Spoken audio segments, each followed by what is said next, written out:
अस्सलामु अलैकुम वरहमतुल्लाहि वबरकातुहू। आज मैं अपने किसी दोस्त का एक मैसेज सुना हूँ और उसी का रिप्लाई देना चाहता हूँ। और उसने बोला है मेरा नाम ओपन मत कीजिए, मैं आपसे पूछा हूँ और इसके विषय में आप ही मुझे बताइए। उसने ये कहा कि आपने कहा नमाजी है लेकिन पाबंद नहीं है, हाजी है लेकिन आमाल नहीं है। मतलब ये सारी चीज़ उसने गिनाया है और कहा भी है मुझे स्पेशली। तो इसके विषय में मुझे बताइए कि आदमी को अपनी आमाल कैसे चेक किया जाए। भाई देखिए, मैं आपसे ये चीज़ तो नहीं कह सकता कि आप बुरे हैं या मैं बुरा हूँ। मैं एक छोटा सा मैसेज आप लोगों को देना चाहता हूँ। मैं किसी को भी बुरा नहीं कह सकता। मैं किसी को भी बुरा कहने से पहले मुझे खुद अपने आप को देखना होगा कि हम बुरे हैं या अच्छे हैं। ठीक है, पहली बात। दूसरी चीज़ नोट कीजिएगा, आपको अगर टाइम हो 2-4-5 मिनट तो मैं आपकी इस बात को सिर्फ आप ही तक नहीं, सारे लोगों तक, मैं जितने भी हमारे यूट्यूब फैमिली हैं, मैं सबको ये चीज़ कहना चाहता हूँ कि आप ये चीज़ को नोट कर लीजिए कि आपकी आमाल आपसे बेहतर कोई नहीं जानता। आपके बारे में कोई अच्छा बोले बुरा बोले, चाहे आपको गाली दे या आपके मुंह पे तारीफ़ करे, पीछे वो आपकी बुराई करे, XYZ, आप किसी भी चीज़ों में किसी से रिस्पॉन्सिबल नहीं हो सकते। ठीक है, और ये ज़माना है, ये तो आज हम लोग कह रहे हैं ना मेरे भाई, नमाजी है पाबंद नहीं है, नमाजी है बुराई है, दाढ़ी है अकल नहीं है। भाई ये सब चीज़ों से किसी को कोई फ़र्क नहीं पड़ता। फ़र्क किस चीज़ से पड़ता है आप जानते हैं? आपकी अखलाक क्या है, आपकी व्यवहार क्या है। और आप ही, ये जो ज़बान है ना आपकी, ये टक जो है ना, ये जब चलती है ना, जैसे गाड़ी स्टार्ट करते तो उसके इंजन की आवाज़ से पता चल जाती है कि इंजन में कोई ख़राबी है। इसी प्रकार से इंसान की जब ये ज़बान खुलती है ना, तो उनकी ज़बानों से पता चल जाता है कि इनके अकल के डिब्बे में कितनी अकल भरी हुई है।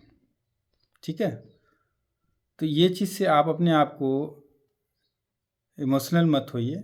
ठीक है, कि कोई नमाजी है, कोई दाढ़ी वाला है, कोई टोपी वाला है, कोई मुसलमान है, कोई हाजी है, मत होइए। इससे आप कभी भी इमोशनल मत होइए।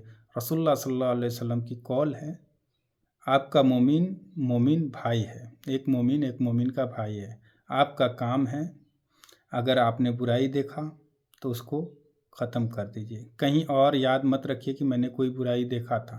ठीक है, और उनको ताकीद कर दीजिए, उनको बता दीजिए भाई आपके अंदर ये कमी है, इस पे सुधार कीजिए। अगर वो कर लेता है अल्हम्दुलिल्लाह, आप भी सवाब के हकदार हैं। अगर वो नहीं करता है तो आप उसके गुनाह के हकदार आप नहीं हैं। ठीक है, आपका काम था कह देना। रोज़े आखिरत में भी इसकी पूछ आपकी नहीं होगी कि भाई आप जानते थे तो अपने किसी दोस्त को क्यों नहीं बताया। ठीक है, रसूलुल्लाह सल्लल्लाहु अलैहि वसल्लम से भी ये कौल साबित है। रसूलुल्लाह सल्लल्लाहु अलैहि वसल्लम से जब आप सूरह कहफ पढ़ेंगे, सूरह कहफ जब आप पढ़ेंगे तो ये जिक्र आया है कि आप उनको बोल दीजिए, आप उनके पीछे अपना सर मत फोड़िए, यानी अपने आप को उसके पीछे ख़त्म मत कीजिए। ठीक है, तो अगर आपके पास टाइम हो तो सूरह कहफ को जुमा के दिन ज़रूर पढ़ा कीजिए।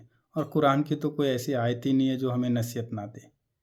मेरे भाई, मैं इतनी सारी बात तो नहीं कह पाऊँगा। और बात रही दाढ़ी, नमाज, टोपी की, मुद्दे की आमाल की, मुद्दे की ईमान की, आपके अंदर खुद आप चेक कर सकते हैं कि आपके अंदर कितना आमाल बचा हुआ, कितना ईमान है, और आप कितना बेईमान हैं, कितना अच्छा है, कितना बुरा है, ये आपको खुद ही नज़र आएगा। क्यों आएगा? मैं एक पहचान आपको बताता हूँ।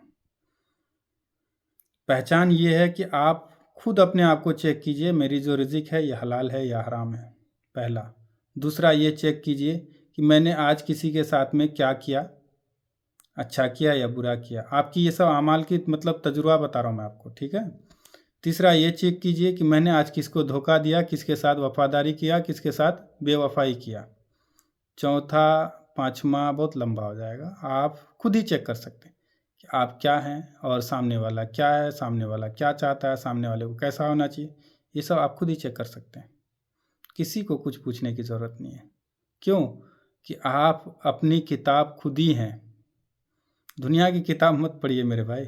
आज दुनिया के पास में इतनी टाइम नहीं है कि आपको पढ़ाए या फिर आप उनकी किताब देख के पढ़ के कामयाब हो जाइए, नहीं होगा। आज तो सगा सगा का नहीं है तो पराये से क्या उम्मीद रखूं मेरे दोस्त। मत रखिए। लोग अपना अपना अपना अपना ही ज़्यादा ज़ख्म देता है लोगों को, पराया तो कम देता है, अपना ही ज़्यादा ज़ख्म देता है। मैं ये नहीं कहता हूँ कि अपनों से रिश्ता ख़त्म कर लीजिए, बस इतना रिश्ता रखिए ना उनका नुकसान हो ना आपका नुकसान हो। ज़रूरत पड़े तो आप खड़े रहिए, ज़रूरत ना पड़े तो वो रिश्ता गिनाने में होता है ना। लोग बड़ी अजीब आज के ज़माने में डिजिटल दुनिया में लोग हो चुके हैं। क्यों कि अगर आपके पास हैसियत है तो लोग ढूंढ ढूंढ के रिश्ता आपके यहाँ जोड़ेगा, और अगर आपकी हैसियत उनसे छोटी है ना तो शायद हो सकती है आपकी सलाम भी उनको सुनाई नहीं दे। ठीक है मेरे दोस्त, हमारी ज़बान थोड़ी सख्त है और माजरत चाहता हूँ मैं आप सभी लोगों से। यही थोड़ी थोड़ी बातें मैं आप लोगों से शेयर कर देता हूँ। मुझे कोई शौक़ नहीं है मेरे दोस्त, मैं किसी की भी बात या किसी की भी कोई चीज़ मैं ऑन सोशल मीडिया बोलूँ। ठीक है, ये दुनिया की कल्चर है।